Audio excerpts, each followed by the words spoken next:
Avtomat katyollar garelkalari farqini tushuntirib o'taman degandim. Mana hozir shu videoni oxirigacha ko'rsalaring. Avtomat katyol narxlari va bo'lib berish qanaqa bo'lyapti, qaysi bo'lib berish muddatlarini va to'lovlarni to'liqroq tushuntirib berishga harakat qilaman. Videoni oxirigacha ko'rib, videoga like bosib, bizga obuna bo'lmagan bo'lsangiz, pastdagi tugma orqali bizga obuna bo'lib qo'ying. Mana garelkalari farqi. Hozir birinchi temirli garelkadan boshlaymiz. Mana xuddi shu avtomat katyolimiz.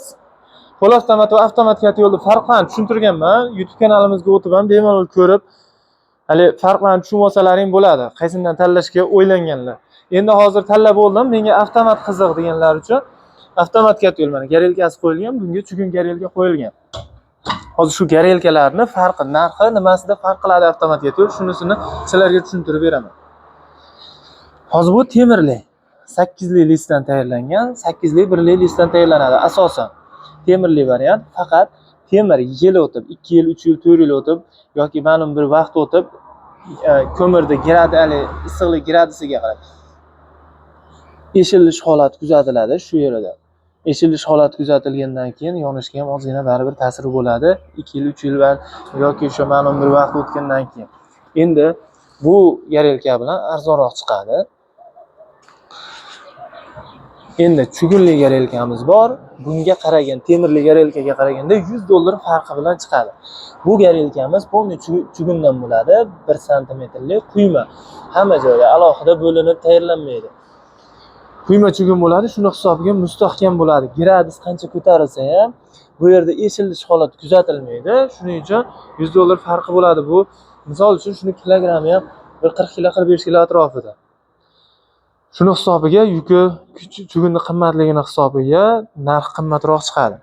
Keyin retortni Polsha garelka deyiladi, aylanib turuvchi. Oddiy kura garelkaga nisbatan rasxoti ozgina sezilarli kamroq bo'ladi. Kamroq rasxot bo'ladi.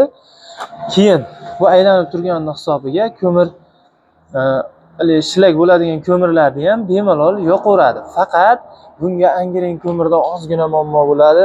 Bu yerdan kelib ichkaridan chiqishida angren ko'mir nam bo'lsa, tiqilish holati bo'ladi. Buni o'zimizda ishlab chiqarilib turgani bor. Bu garelkalarga nisbatan bir $200-300 atrofida farq qiladi. $300 atrofida.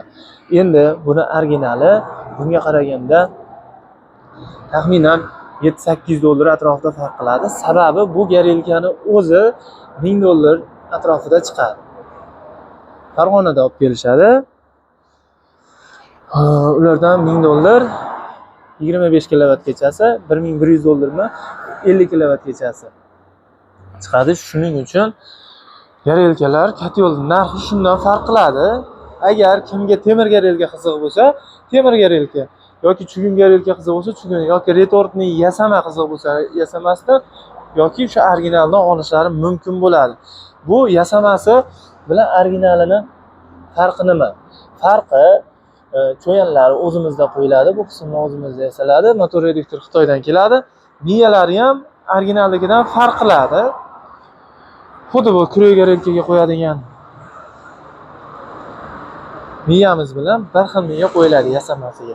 Endi cho'yanni ham agar arzonroq kuydiraman deganlar sifatsizroq cho'yandan kuydirib qo'yishsa, bunda erish holati kuzatilyapti ba'zilarida, lekin yaxshi sifatli garantiyali chugundan kuydiriladigan bo'lsa, biznikilar garantiyali chugun bo'ladi. Behajolat erib, qiyshayib ketish holatlari inshaalloh kuzatilgan yo'q. Bemalol yasamasdan ham xarid qilishlaring mumkin.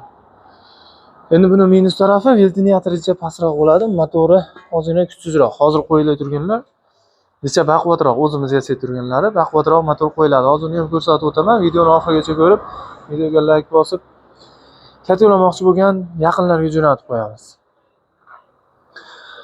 Keyin pol avtomat katyolimiz. Pol avtomat katyoli. Bu avtomat pol avtomat nimaga bunaqa farqi deb ko'pchilik savol beryapti. Bunga ichiga sob yoqiladi ko'mirda. O'zingiz solib turishingiz kerak. Bir sutkada 1 marta, 2 marta uyda teplab batareyasi rasxotiga qarab turib solib turishingizga to'g'ri keladi. Bu katyolimiz bitta zapravka bilan 8 soatdan 20 soatgacha bemalol yonib beradi.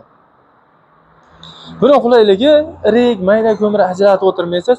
O'sha endi hoka desam ba'zi odam tushunmayapti. Ko'mirni unini shunday solasizda bemalol yoqsangiz bo'ladi. Bunda faqat mayda ko'mirlar, tuxumdagicha bo'lgan ko'mirlar yoqish uchun mo'ljallangan bo'ladi.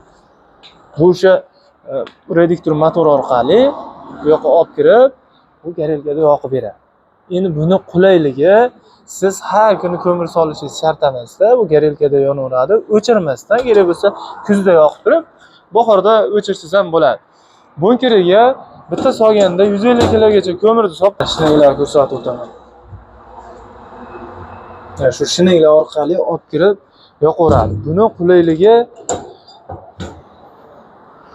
bitta ko'mir solganingizda 150 kilo, 100 kilo ko'mir solib qo'yganingizdan keyin 2 sutkadan 5 sutkagacha umumiy maydoningizni kvadrati, yuzi teplab batareyasi shularga qarab turib rasxod qilib yoqaveradi 2 sutkadan 5 sutkagacha.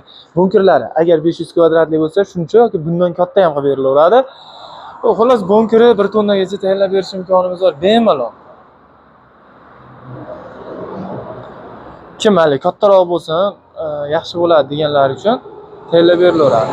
Endi buni ventilyatorlarni tushuntirib o'tib bunga 130 vatli ventilyator qo'yiladi. Agar UPS ga moslamoqchi bo'lganlar uchun. Keyin 0.25 yoki 0.35, 0.37 motor qo'yiladi. Mana hozir reduktor motorini ko'rsatamiz. Mana reduktorlari, o'sha qo'sh reduktor deyiladi. Keyin bitta reduktorga moslansa ham bo'ladi, reduktor kattaroq bo'ladi. Mana motorimiz yangi Xitoy motor, mustahkam. Agar ichkarida tiqilish holat bo'lsa, buni bolib tuzvoradi. Bolib tuzgandan keyin bemalol yana qayta boshqa bolib qo'yib turib ishlatilsa bo'ladi. Narxlari shunda farq qiladi. Keyin katyolda ekonomligiga qarab ham narxi ozgina o'zgaradi. Bu katyolimiz oddiy kitob katyoldan emas.